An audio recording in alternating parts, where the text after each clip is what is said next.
Hello, hello, shalom, shalom à toutes les mamans. Que le Seigneur vous bénisse abondamment, abondamment. Aujourd'hui, c'est notre 6e jour. Waouh, waouh, waouh. God is good. Moi-même, je sens la fatigue dans ma voix, mais le Seigneur est merveilleux. Quand il commence l'œuvre, il achève. Notre Dieu is unstoppable God. Quand il commence l'œuvre, il amène à la fin. Nous avons vraiment le plaisir aujourd'hui, car nous tendons vers la fin de notre série. Si c'est votre première fois, vous êtes branché sur notre chaîne House on Fire avec moi, Maman Bijou Lumbila. L'histoire que nous allons lire aujourd'hui, c'est une histoire que nous tous nous connaissons, qui se trouve dans 1 Samuel chapitre 1 et 1 Samuel chapitre 2. C'est une histoire d'une femme qui s'appelle Anna. Nous tous nous connaissons Anna. Anna qui était stérile et la deuxième femme de son mari, la concubine de son mari, l'a menacée, s'est moquée d'elle. Donc Anna était vraiment dans la souffrance, dans l'amertume, car elle avait la honte, car elle n'avait pas d'enfant. Alors une fois, Anna s'est décidée d'aller dans les temples pour aller prier. Si vous avez le temps, lisez toute l'histoire pour que vous puissiez comprendre. Mais comme d'habitude, on va seulement prendre quelques versets et puis expliquer. Alors Anne est allée dans le temple, elle était en train de prier. Alors le prophète de Dieu a constaté que comment cette femme est en train de prier bizarrement comme ça. Le prophète a dit, maman, qu'est-ce qui se passe? Pourquoi tu es venue ici ivre? Anne a dit, papa, je ne suis pas ivre. J'ai l'amertume dans mon cœur. Je pleure tellement, j'ai des soucis. Je veux que le Seigneur puisse m'exaucer. Alors la Bible dit dans le même instant, Dieu avait répondu à Anne. Et quand Anne est partie, Anne elle a fait une promesse. Elle a dit, Seigneur, si tu me donnes un enfant, je vais te le consacrer. Alors pour couper un peu court, Anne a eu son enfant et Anne s'est décidé d'aller chez le serviteur de Dieu. Nous allons les lire, c'est dans... On va lire d'abord ce que Anne a dit. Anne a dit à son mari, quand son mari allait dans la temple, mais Anne a dit, non, non, je attends un peu. On va les lire dans 22. Mais Anne ne monta point.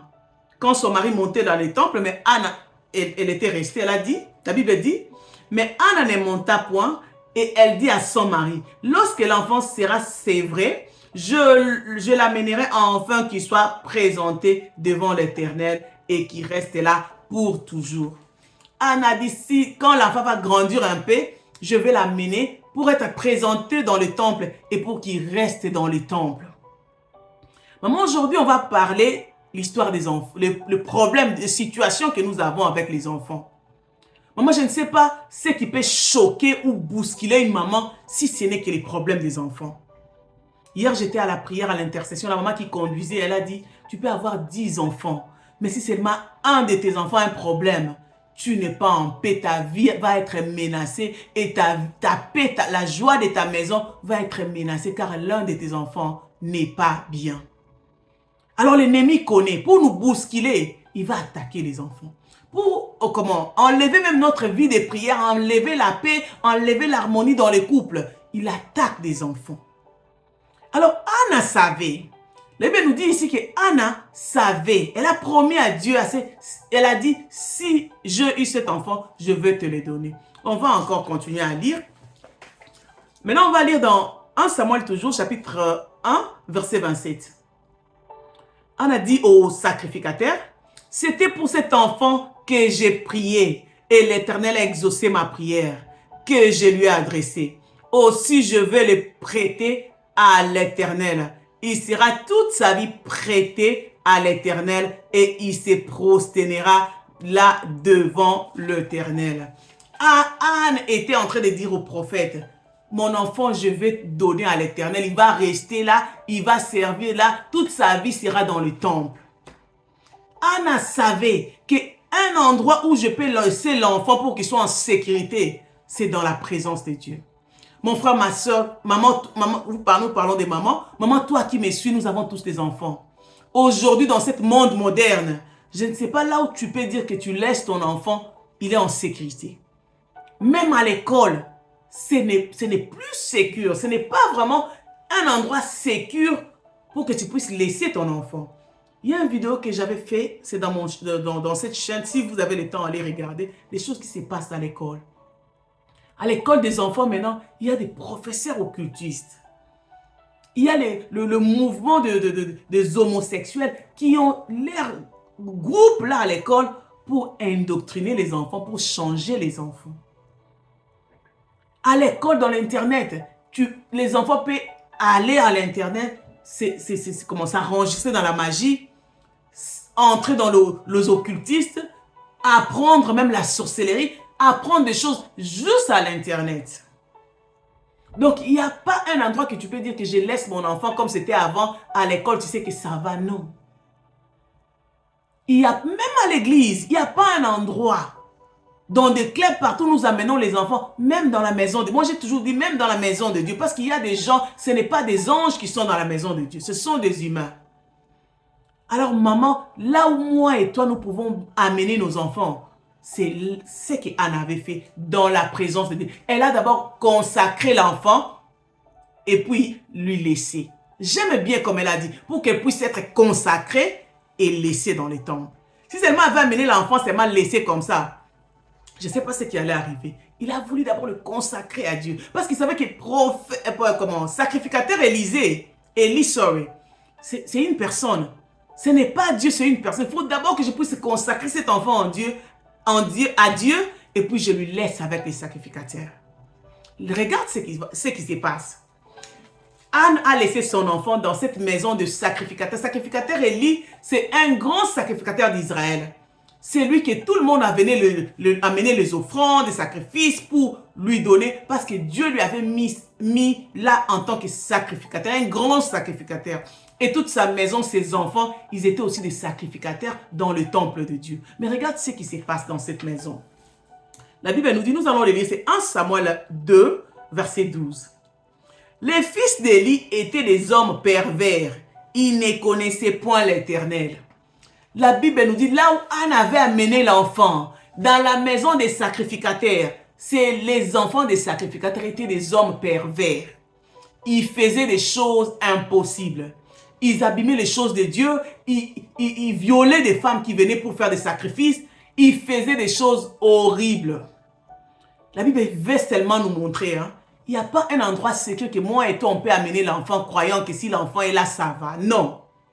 Même dans la maison de Dieu, il y avait des choses qui s'est passées dans la maison de sacrificateur Élie.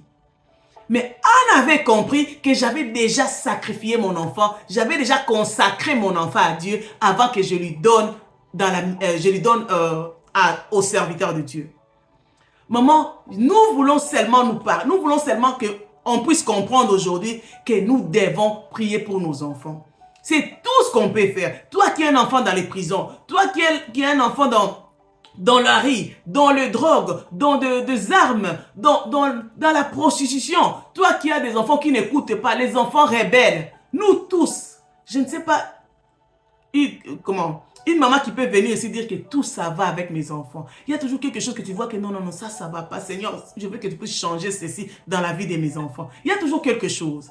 Alors, ce que moi et toi et moi, nous pouvons faire, c'est prier pour nos enfants.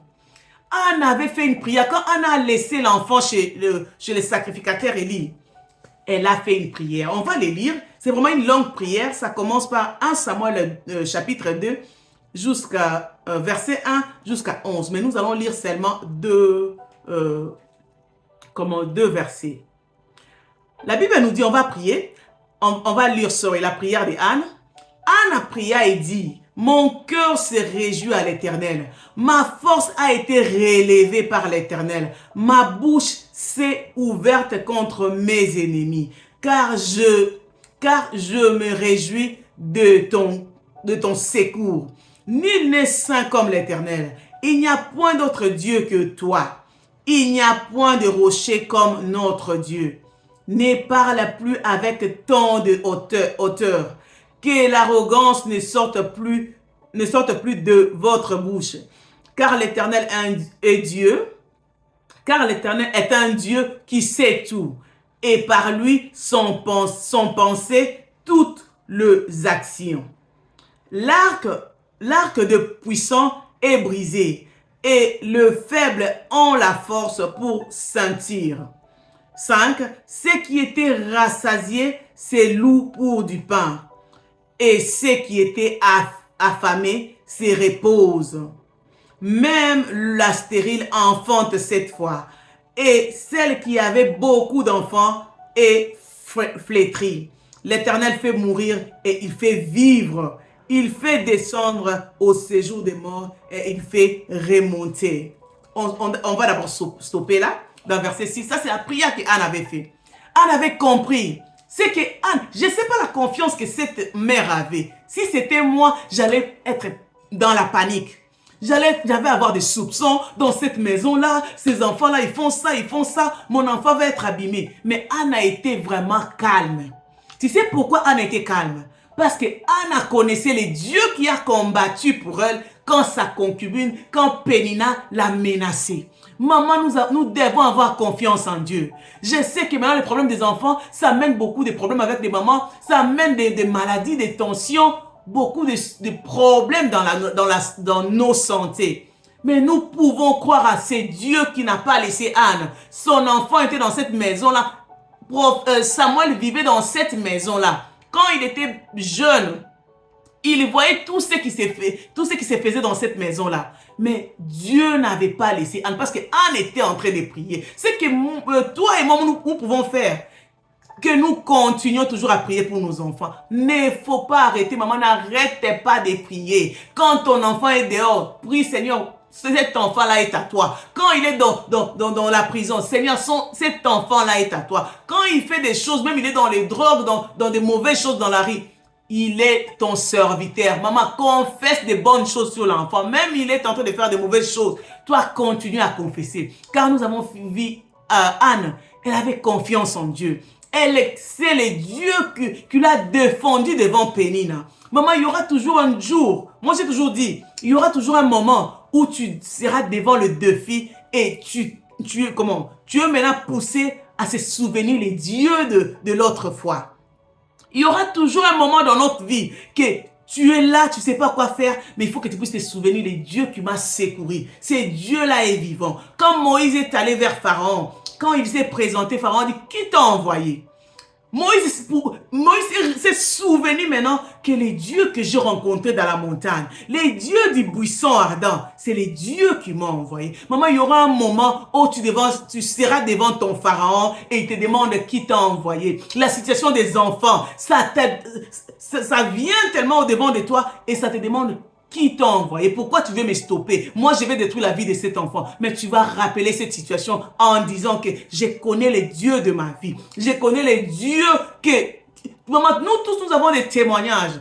Moi, je peux le dire, mais vous, toi qui me regardez, tu as un témoignage. Tu as vu la main de Dieu d'une manière ou d'une autre. Alors, quand tu seras devant ton pharaon, dis à ton pharaon, je connais les dieux de ma vie. Je connais les dieux qui étaient avec moi peut-être en Afrique. Les dieux qui étaient avec moi quand j'étais stérile. Les dieux qui étaient avec moi quand j'avais pas d'argent. Les dieux qui étaient avec moi quand j'étais malade. Ce Dieu-là est le même. Alors le Dieu de Anne ne va pas abandonner une maman qui est dans les souffrances, une maman qui prie pour son enfant, une maman qui a peut-être la maladie maintenant parce qu'elle a mis beaucoup de soucis pour les enfants. Mais le Seigneur est vivant, le Dieu de Anne est vivant. Nous allons prier. Cette vidéo, on va le faire longue parce que j'avais vraiment voulu qu'on puisse prier. On ne peut pas finir notre marche comme ça sans qu'on puisse prier. Car je sais que tout ce que nous pouvons dire, c'est bien. Mais la prière, c'est la force. La prière, c'est ce qui nous aide, moi et toi, à réanimer nos maisons, à réanimer même notre foi.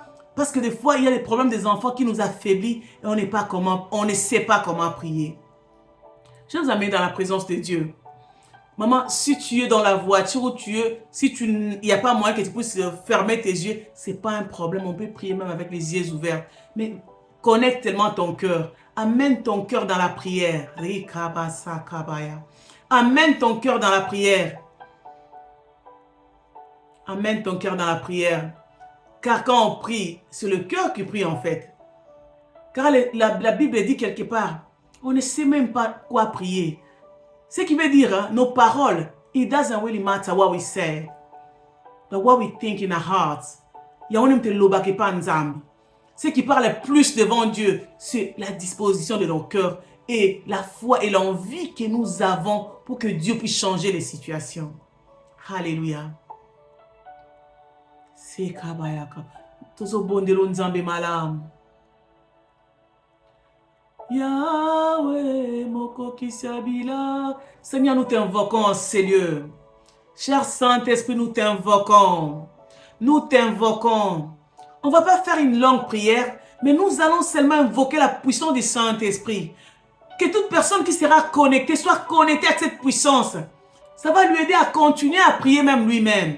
Ça va lui aider même à se réveiller, même si quand il était lourd dans la prière, ça puisse réveiller son esprit. Cher Saint-Esprit, merci. Cher Saint-Esprit, merci pour ta présence. Car on ne peut pas venir dans la présence de Dieu comme ça si ce n'est pas toi qui nous amène. Je t'ai toujours appelé, toi tu es le protocole. Les protocoles qui peuvent nous amener dans la présence de Dieu. Alléluia. Nous t'invoquons, cher Saint-Esprit. Nous t'honorons en ces lieux. Viens prendre la place. L'Esprit de Dieu, l'Esprit de Dieu, l'Esprit de l'intercession, l'Esprit qui redonne la force. Car la Bible dit quand l'Esprit viendra, il vous guidera dans toute vérité. La Bible t'appelle quelque part que Dieu l'aide. En anglais, on t'a appelé helper. Tu es capable d'aider une maman qui ne sait pas prier, qui est peut-être faible avec les problèmes des enfants. Cher Saint-Esprit, viens réanimer nos forces. Viens réanimer une maman qui est faible avec les problèmes des enfants, qui est affaiblie. Cher Saint-Esprit de Dieu, merci pour ta présence. Viens entrer les maisons, viens entrer des vies, viens redonner la force à une maman. Les problèmes des enfants, viens redonner la force pour que cette maman puisse s'élever et prier, pour que cette maman puisse s'élever et prier, croire en toi comme Anne avait cru. Cher Saint-Esprit de Dieu, merci pour ta présence. Merci car tu entres des maisons. Merci car tu réanimes la force de la prière. L'esprit de l'intercession. L'esprit de l'intercession. Viens réanimer une personne. Viens réanimer la force de la prière. Redonne la force de prière. L'esprit de l'intercession. Nous t'invoquons en ces lieux.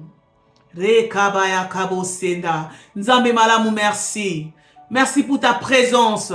Merci pour le Saint-Esprit que tu es en train de donner à toute personne qui va regarder cette vidéo. C'est toute personne qui était affaiblie d'une manière ou d'une autre. Une personne qui était découragée, elle a dit non, je ne vais plus prier pour le problème des enfants car ça me dépasse. Redonne la force. Rekababaika. Ce qui te dépasse, maman, ne dépasse pas ton Dieu. Rekebebe saka. Pharaon avait fini par confesser que le Dieu de Moïse est le vrai Dieu. Laisse que tout problème des enfants, à la fin, je vis des enfants témoigner, dire que le Dieu de ma mère, c'est un grand Dieu. Laisse que tout ce qui se passe dans la vie de tes enfants, et fou kamalibo soit nzambe na yo. Rekebebe sakaboika. Cher Saint-Esprit, merci pour ta présence.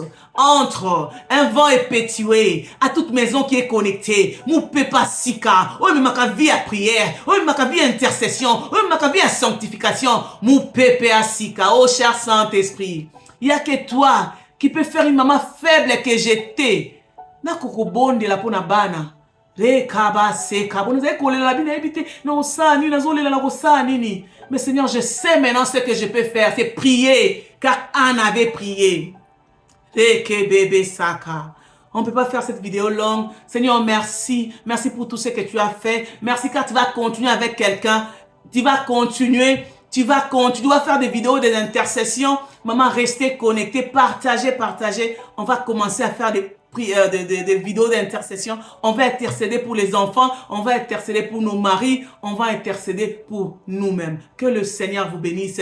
Rendez-vous demain. Demain, c'est la fin. C'est là où on va faire une vidéo de 2 femmes que j'avais dit. Restez connectés et le Seigneur va nous faire beaucoup du bien. C'est Maman Bijou Lumbila. God bless you. Bonne soirée. Bye. God bless.